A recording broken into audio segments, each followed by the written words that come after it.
Ooh, well, hello, hello, hello. Welcome to, or back to, I should say, my live stream. It's been quite some time since I've done a live stream in this format. Hold on, let me turn this lo-fi music down a little bit. But yeah, how is it going, everybody? It's been quite some time since I've done a live stream in this format, like I was saying. But I really wanted to because I thought it would be fun to go through the top 10 photos of 2023 that I took throughout the year and the backstory behind all of them, because every single story has its own backstory, or every single photo has its own backstory. And there's a couple of videos that I actually want to share with you guys too. Um, yeah, I mean, I guess we'll just get into it. So 2023 was quite the year for journalism. I did a lot of stuff. As you guys know, that I went to Arizona for a reporting fellowship that I was reporting on since January. I actually went to the Nebraska legislature and was doing things there, taking photos and videos and live tweeting and making photo essays and things to share with you guys as the debates were going on with the different legislations and bills and topics that were happening. A lot of crazy stuff that happened there. It was pretty heavy. The fellowship that I had, we were reporting on America after Roe. So for the majority of the year, most of the reporting that I have done has surrounded reproductive rights and reproductive healthcare and those kinds of things. But I guess let's start it off fun. So as you guys know, I graduated almost exactly a year ago. So a week ago was like exactly a year ago. And for one of my classes, we had to have a final project, each of the 8 seniors that were graduating, and we had to kind of create something to go into a variety show. So I wanted to do something wild. So I was like, I want to make a movie trailer. I want to, not just any movie trailer, I want to make a thriller. I want to make something so out the box, it's going to be wild. And we did. So I'm going to play that for you guys. That's the first video I'm going to show you guys. It's called What Happened to Emma. I'll just play it for you guys. I won't give you quite a backstory on that. I'll tell you about it afterward, but I'll play it for you guys first. And let me know what you think. Here you go. This is What Happened to Emma. Hi, this is Jolie Peel. I was hoping to get an interview set up with the mayor today. Hopefully it's really urgent. Since I was a kid, I've had the dream of living in the Big Apple and writing for the New York Times. My local stories and broadcasts have gone viral worldwide. Hey everyone, it's a little chilly today. I hope you all like my hat. Which built me an online following in the millions. Another story, I just finished one up. It's a doozy. Make sure you're watching all my channels to see when it comes out. But we're back in the studio and Joseph is here today actually helping me with my story. Oh my gosh, you are not going to believe this story I've been working on. I felt like I was unstoppable and on top of the world. Then one day, everything changed. 21-year-old Emma Johnson was found dead outside a College of Journalism and Mass Communication in Lincoln, Nebraska, a little over 3 months ago.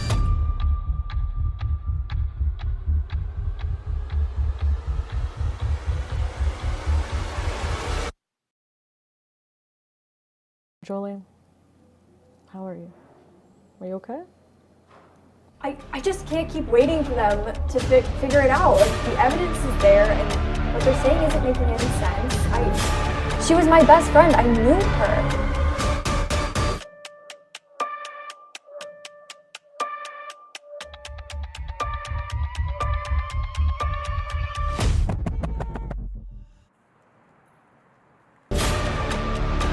I've been through a lot to get this, okay? A lot. So I hope it's the missing piece and everything you're looking for. And Jolie,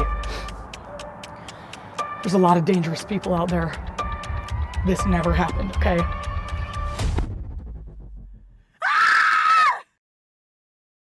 I have to figure out what happened to Emma.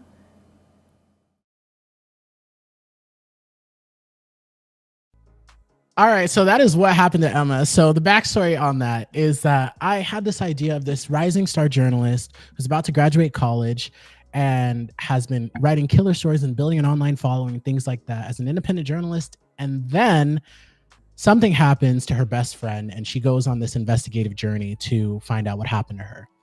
So this is not actually a video that I made in 2023. Full disclaimer, I actually made it at the end, so last December. But the reason why I wanted to play for you guys was because while I was in Phoenix, I get an email from the college. Actually, the dean's assistant sent me an email and was like, "Oh, congratulations! What happened to Emma? Won first place. They submitted it for an award at the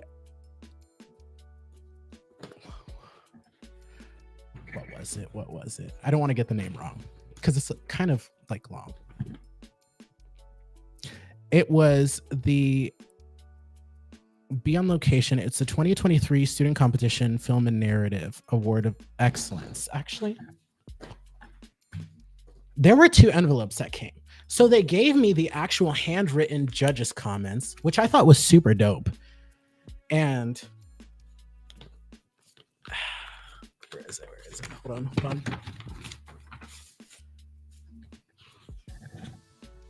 Okay. Yeah, so it was the 60th annual National Undergraduate Student Electronic Media Awards that won first place. I was just like, seriously? I didn't know they submitted it for an award. So that was super, super cool.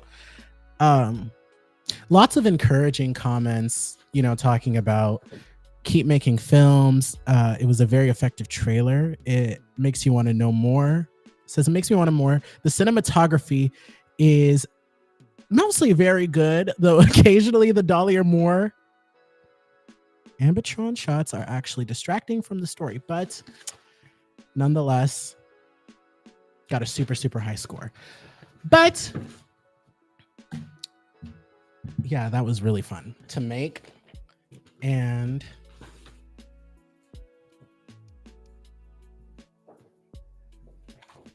this actually came while I was in Phoenix. So it's a certificate for it. So I'll probably frame it. Well, I won't probably, I'll put it and frame it on the wall. But yeah, I really like, how do I say this? Panning and smooth shots with a gimbal. Not everybody's cup of tea, but for me, I love it. Like, I love super, super smooth, buttery B-roll. And I'll never forget whoever taught me this. I was working at the corporate job I had, and one of my coworkers, who I'm still friends with, I actually shot a wedding with him a month ago. He told me, he was like, always shoot in 60 frames per second, 1080p, higher if you can, and slow it down to 40 frames per second, and buttery smooth. So that was what happened to Emma. She goes on an investigative journey to figure out what happened to her friend. Maybe it'll become an actual movie that I'll make. So yeah, that is that.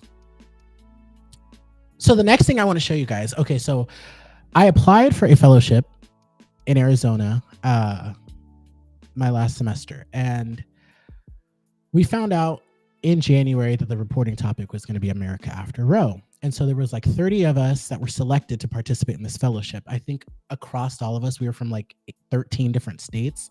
So Wisconsin, Nevada, Texas, Florida, New York, Oklahoma, Nebraska, Ohio. So like a good variety of places where we were from.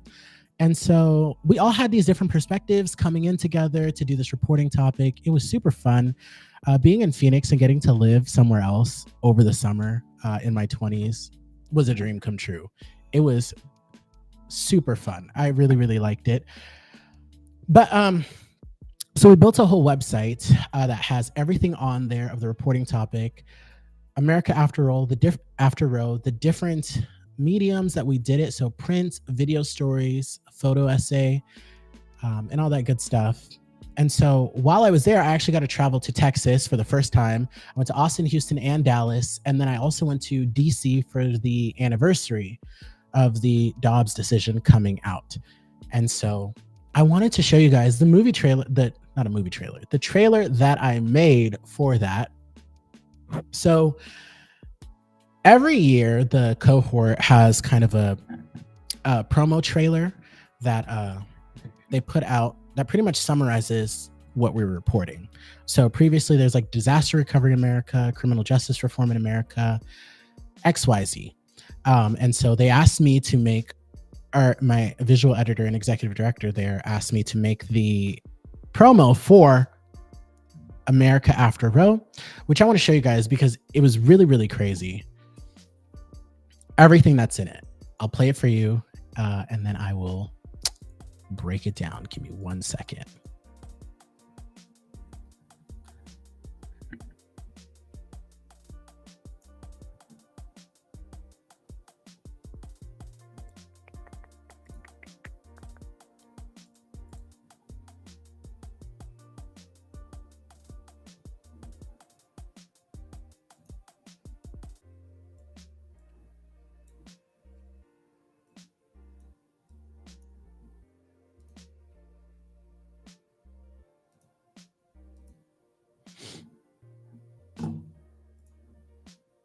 All right, here it is. So this is the trailer for America After Roe.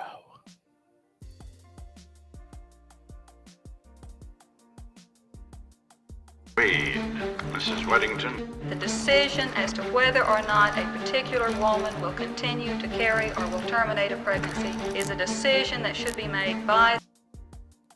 Hold on. Let's try that again. Oh my gosh, sorry, my bad.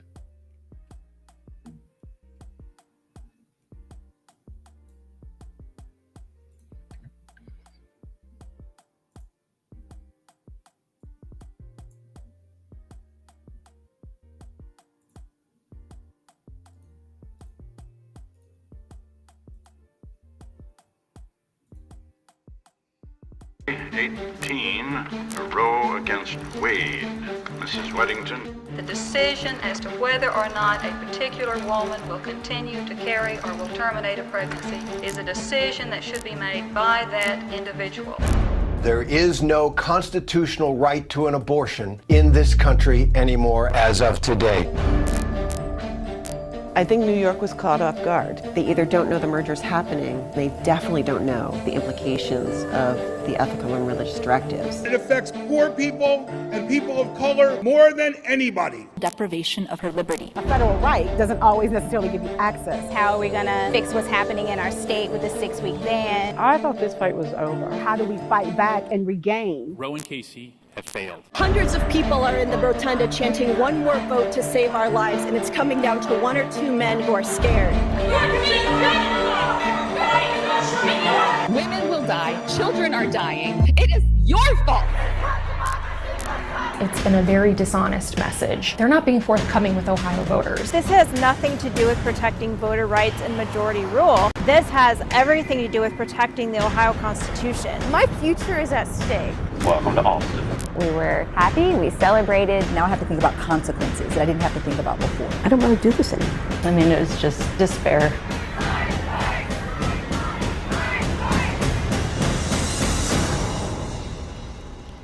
I want you to keep walking because this is about your freedom. Wild. So we went to all these different states. We interviewed so many people, like literally dozens and dozens and dozens of people, especially with like our pre-reporting. When I was looking at the spreadsheet, there was literally well over 200 sources that we wanted to contact.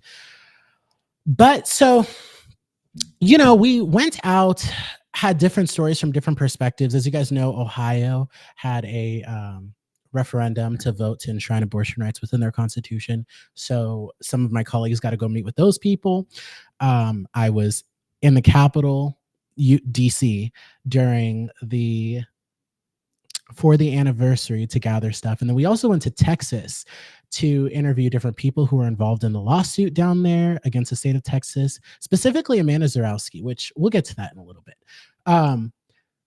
But yeah, so that was the trailer that I made for the reporting topic. You can definitely check it out. America, it's News 21, America.news21, americaafterroe.news21.com. I always get that mixed up for some reason. But Yeah. So it was really wild to be able to report on that and go to all these different places and have these different perspectives from different people.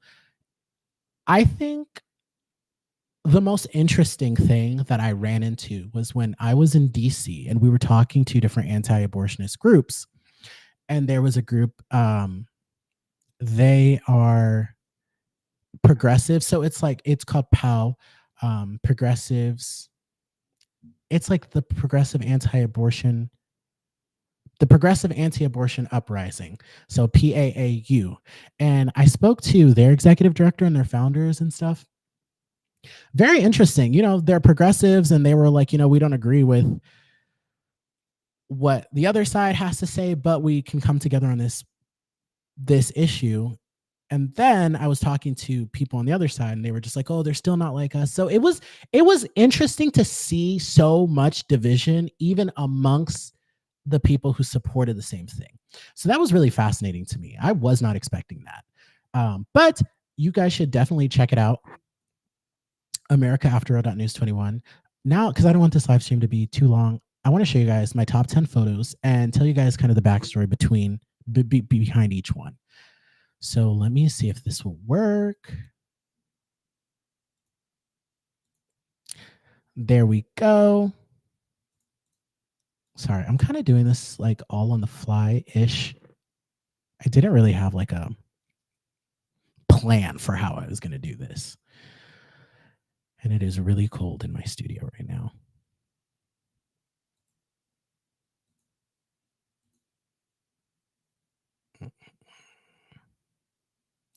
Okay, let's get the lo-fi music going on. All right, so as you guys know, I launched a new website called The Valiant Post to focus heavily on independent journalism through different mediums, specifically making it as visually engaging as possible. That was my goal for The Valiant Post, and that's what we're currently working on with a lot of exciting things happening in 2024 that I'm excited to share with you guys when the time comes. So this woman is actually a bus operator for StarTran. I met her in November of last year, and we were going to interview her for a story that didn't actually pan out. So I hit her up and I was like, hey, after our conversation, I really think you should tell your story on what you do and how you had come to do it. So in the story that I wrote, which actually garnered a lot of traction from different countries too, which was really interesting, that was really cool. So she was telling me that she was a recovering addict or is a recovering addict. She used to drive semi trucks, so she used to be like an over the road driver. Things happened. She ended up becoming unhoused and decided that she wanted better for herself. And so she got clean, got a job at the Burger King that I actually used to work at when I was a teenager, and got clean, got back on her feet, and now is helping other people become clean and impacting people in her own micro community because she becomes very close to the people she transports and their lives and things like that. So it was really cool to see. So that's Shanda. This is number 10. So this was number 10 on my top 10 list. Number 9. Here we go. It's only going to get more intense from this. Number 9. This is when I was at the legislature. I was sitting there under the balcony, kind of by Senator Day's desk, like to the, just literally a couple of feet from her. And I was looking out and seeing the people that were kind of just gathered outside of the chamber, but inside the vestibule. So in this little space right here, like you can't have signs, but you can have guns, which is wild. So you can't have signs, you can't be chanting or things like that right there in that space. But so everybody there was like literally super quiet. And I'm sitting there looking at them while this heated debate over reproductive rights was happening. And also the bill on LB 574. So the bill that would have restricted gender affirming care. And so one thing that I thought was a really striking like composition is like people are behind this glass watching it. And it's like you're behind an invisible barrier. You can't say anything. All you can do is observe what's happening. And you don't have a say. You can't do anything. You can't say anything. You can't hold a sign. You just have to watch what's happening. So I thought that was a really like, I don't know. It struck an emotion in me where I was just like, this is kind of like, I can't put my finger on it. And the state trooper that's sitting there watching it. So I thought that was really, really interesting. And people are just watching, people are filming. And then on top of the balconies were also people. And you also can't say anything while you're up there. So it literally has to be dead quiet besides whoever is talking on that mic. And so it was one of those things where they were thinking like, you know, we elected these people. They have to write it out for us, right? Like they got to write it out for the team now. So I thought that was a really, really interesting perspective. Number 8. So these two girls are anti-abortionists from Tampa. I met them on the anniversary of Roe being overturned, so in DC. So they decided that they were going to counter-protest the women's march that was happening. And they were pretty brave. I'm not going to lie. I mean, it was very packed. Like there were a lot of people there. And I think that, you know, they were maybe a little nervous. I don't know. Don't want to put emotions in them, but they literally had to be like protected by the police that were there on bikes because it was starting to get really heated. Protests in DC are nothing like protests here. The protests here are nothing compared to, or the protests in DC are nothing compared to the protests here. The protests in DC get very heated. People get in their faces, but protests happen a lot in the Capitol. I thought this was an interesting photo. It's framed very well. When I look at photos, I look at like the composition and everything. So you have this officer right here on this side, another one there, the two girls in the middle, and there's some dead space up here because he's closer to the frame. And so, but she's holding these little models of fetuses up while she's also live streaming. So this is Savannah, I believe her name is, right here in the middle. Her other friend, I'm not 100% sure. I can't remember what her name is. I would have to look at my notes, but they're from Tampa. And they are activists who meet with different senators and try to have pro-life legislation passed and try to engage with that as much as possible. Number 7. So I, again, was sitting, this is Senator Megan Hunt. She represents District 8, I believe, or District 6.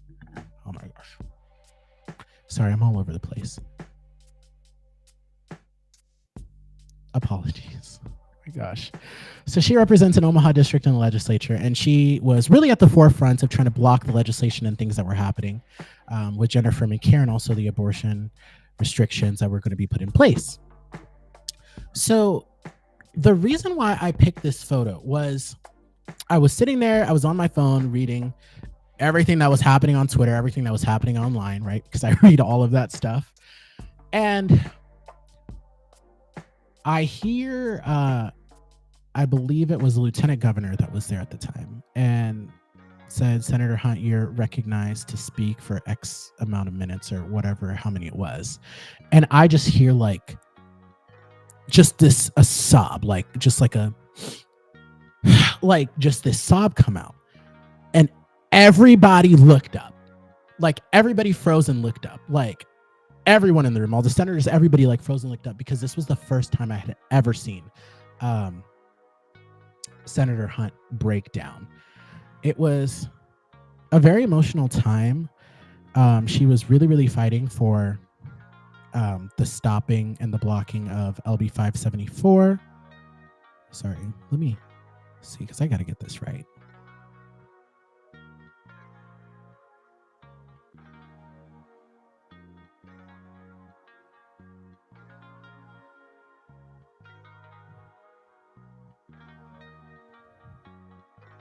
Yeah, District 8. I did get it right. That was the first time I had ever seen her break down, because she was really resolute, like throughout everything, like with all the speeches and everything she was giving on the floor. And this was just a really emotional moment, because it was kind of one of those where it's just like, dang.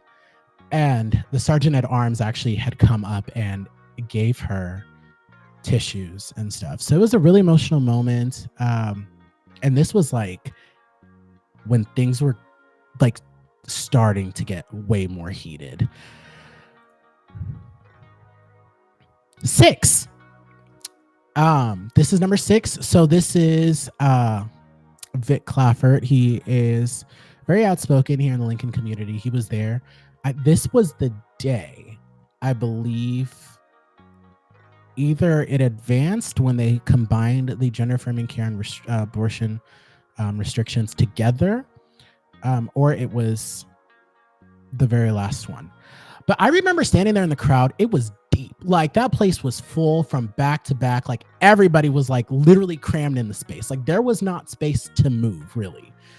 And I remember there's like a lot of stomping and things like that. And the floor, I felt like, was literally going to fall through. I was like, this marble is going to give way and we're all going to go down. Like, this floor is going to collapse. That's how loud it was. And I remember seeing a tweet of a photo somebody took where their Apple Watch had notified them that it was too loud, and being in that space for too long could cause temporary like hearing loss. So just to put in perspective how loud it was.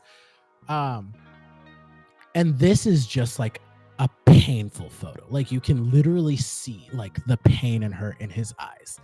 And after that, like literally right after I took this photo, like, he started chanting out against a state senator who he felt betrayed one side of the aisle.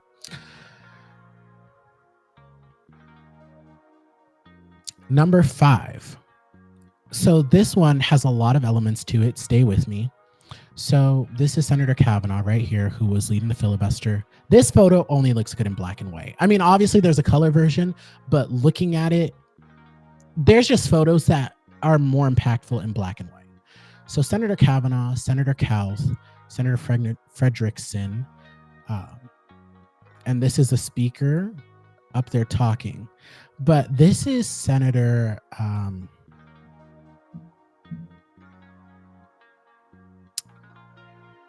gosh, I'm blanking on her name. Senator Raybould's chair. And she has a pillow that said "Stay Fierce," and this was after everything was done. Like, this was after the bill had passed and everything was done. You can see people here in the reflection at the bottom up here sitting here. So these were people for it. Raybould voted against, so the juxtaposition of staying fierce and the people up there. And yeah, it was kind of one of those photos that look pretty poetic, and when you look closely to it, there's like a lot of elements that kind of tell what was happening. You can see the trans rights on her cup right here. Yeah, that's number 5. Number 4. So this is Nadine. So this was at the beginning of the Women's March when we went outside of the train station. Everybody was gathering there. So this is Nadine. She lives in New York. She is from, I believe, Trinidad and Tobago, but she's been in the States for a very long time. And she goes to all of these things. Funny story. Listen to this. This is wild. I can't make this up. So this is when Trump was getting when the first the indictment in Florida had happened and was happening in, I think, Miami-Dade County. It was in Miami. And we were on our way to Texas, I believe it was. And me and my colleague, Elise, were there on our way to Texas. And she is from Miami, right? Like, that's where she lives. And she was like all into it. Obviously, this is happening in her city, right? Like, this indictment and everything. She was showing us like photos and things of people out there. She was like, oh my gosh, there's somebody wearing this costume. There's somebody with this. There's somebody with that. Like, just chaos, which was really, really funny to see all this stuff happening. And she was like, I wish I could be in Miami right now. This is like such a Miami thing to be happening. But it was really cool. And we saw Nadine in those photos. Mind you, this was when we were on our way to Texas a couple of weeks before I was going to DC. So I hadn't met her yet. And then I go to the train station for this protest, this march the Women's March was putting on. And she was there with her sign, and I talked to her. We had a whole conversation. And she was like, yeah, I was in Miami. I was there. I was in New York too. She's everywhere. And I was literally watching a video of a newscast, kind of like a mini, it was a 5-minute, like a longer broadcast. And there was a photo of her in it. So she goes to a lot of things. and is very, very active and travels a lot. So she has this sign that says second class citizen. And I think the low angle with like the banner just gives it a huge, like a more grand like perspective. Feel me?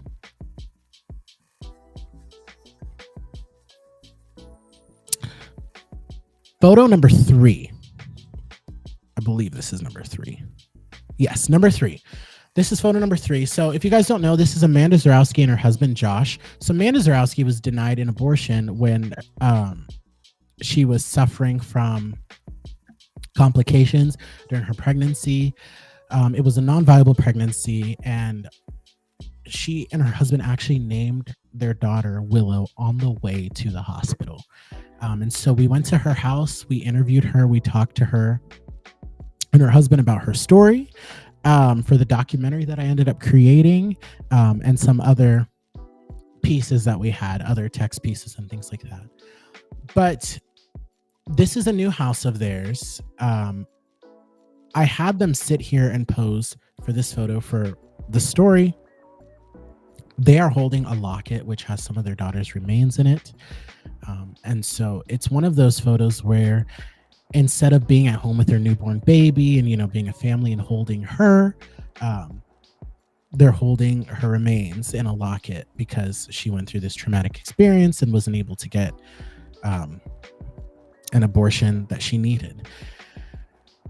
And we, like, when talking to her, she was she was the original plaintiff in the lawsuit against the state of Texas, Zarowski v. the state of Texas. And she's being represented by the reproductive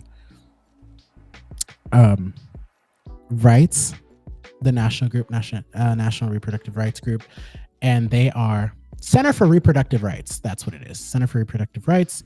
And she is currently going through that. Their lawsuit, the judge did rule in favor of them, but even more stuff has come out of Texas since then. I'm sure you guys have seen with the recent woman who wasn't able to get an abortion and had to end up going out of state even after a judge had ruled in her favor that she would be able to. And then Ken Paxton, the attorney general, got involved and threatened the hospital and the doctors and everything. So wild. Very nice people.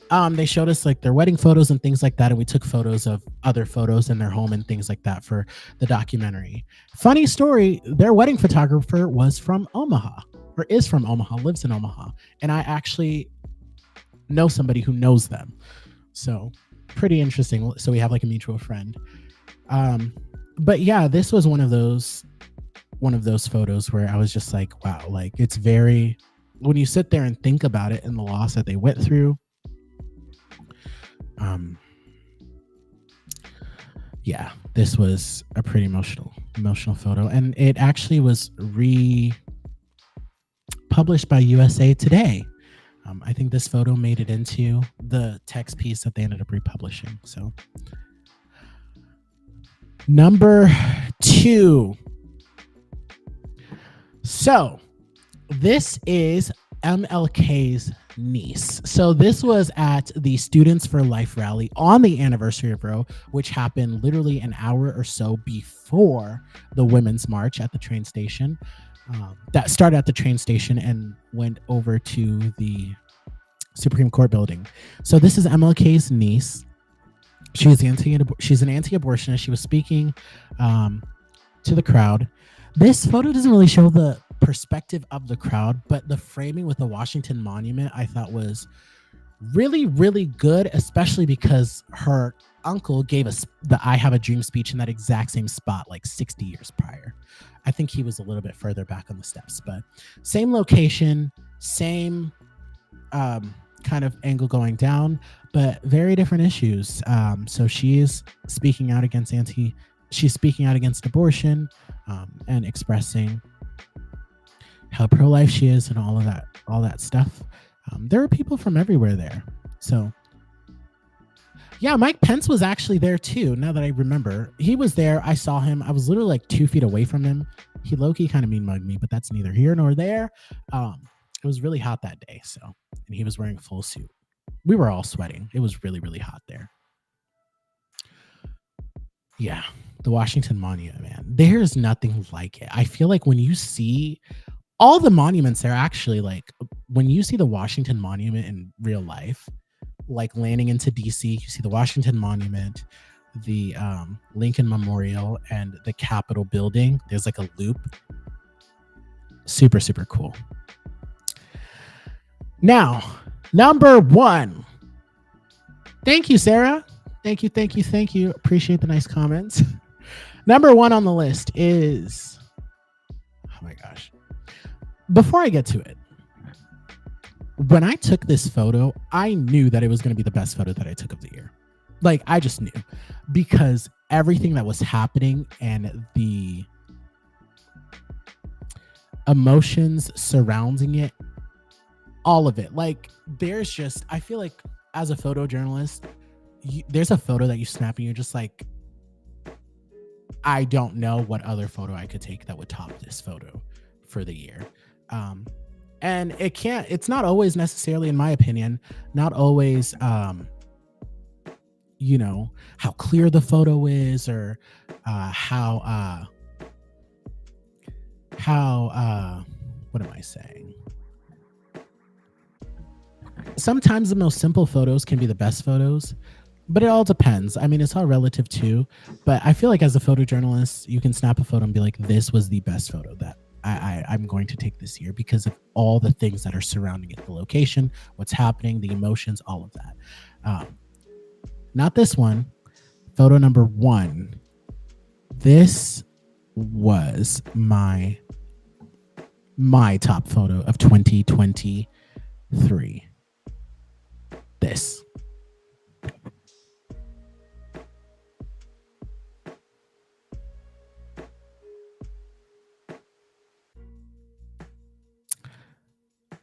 This was the best photo that I think I took of the year, just because of everything that's happening around it.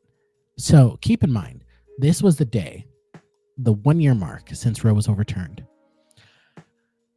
This woman is laying, this is the Supreme Court building. This woman is literally laying right in the middle of the building on the street, on the scorching hot road, pavement. And you have so many things that are happening. So there's this woman right here who's kind of looking and like taking a photo. These folks back here are praying. He is for reproductive rights. I think there's just so much going on. And then you just see this right here framed in the middle that says, I will not be a sacrifice. My body is not public property.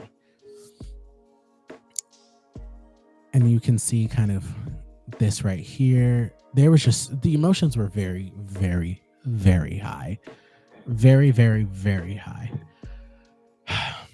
And when I look at this photo, I'm just like, it's so wild that I was there on the anniversary and took this photo right outside the Supreme Court building. And I think what makes it even more interesting is there were people from everywhere, like all different states. Like there were people from so many different states that traveled to be there that day. So I think this was the best photo that I took of the year, 2023. What do you guys think? Which one is your guys' favorite? A picture is worth 1,000 words. That's right, Hunter. I can't say all 1,000 right now, but thank you for that. Yeah, let me know what you guys think. So that's my top 10 photos of 2023, and also my top 2 videos. One doesn't count because, you know, it was in 2022 at the end, but it did win an award, so I thought that was worthy of coming on and talking about it. But yeah, you know, 2024, I have a lot of ideas and a lot of things in place that we're gonna get after. I'm so excited. I will share so much more. So next week is the beginning of the new legislative session. It's a short session. It's 60 days, but it's like 60 like legislative days. So instead of just being 2 months, it's literally going to go all the way into May. But still working on the Valiant Post, putting together a team of some pretty cool people that I hope to introduce to you guys very soon, that are going to contribute and be a part of the Valiant Post team.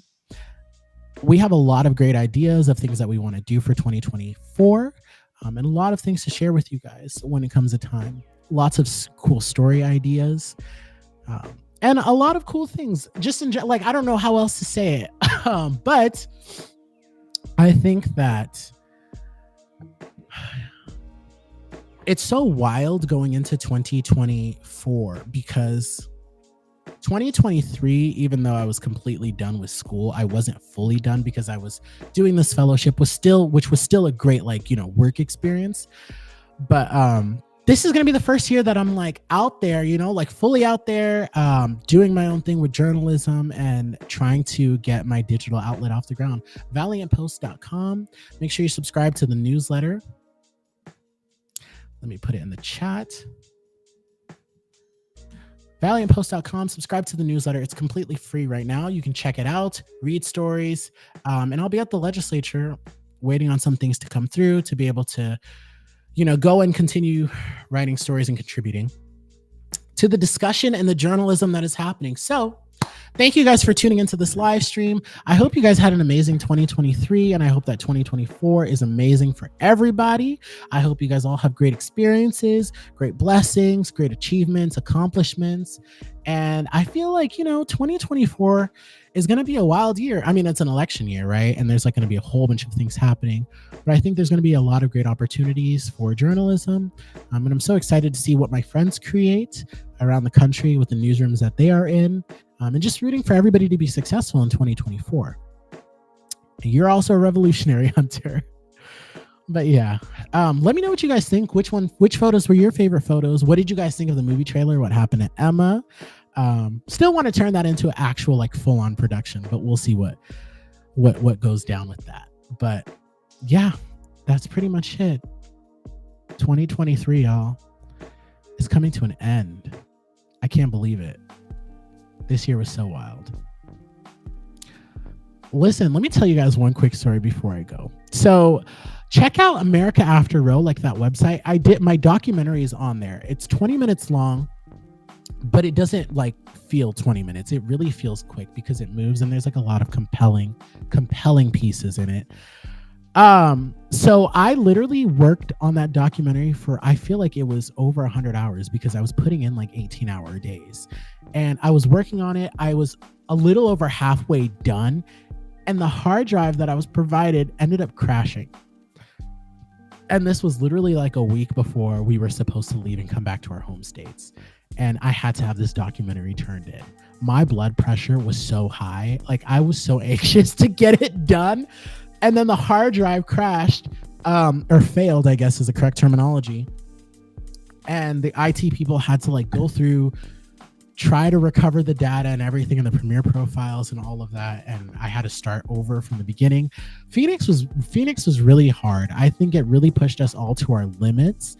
And I remember our executive director, Pauline, so sweet. Love her so much. Pauline, if you're watching this, I miss you.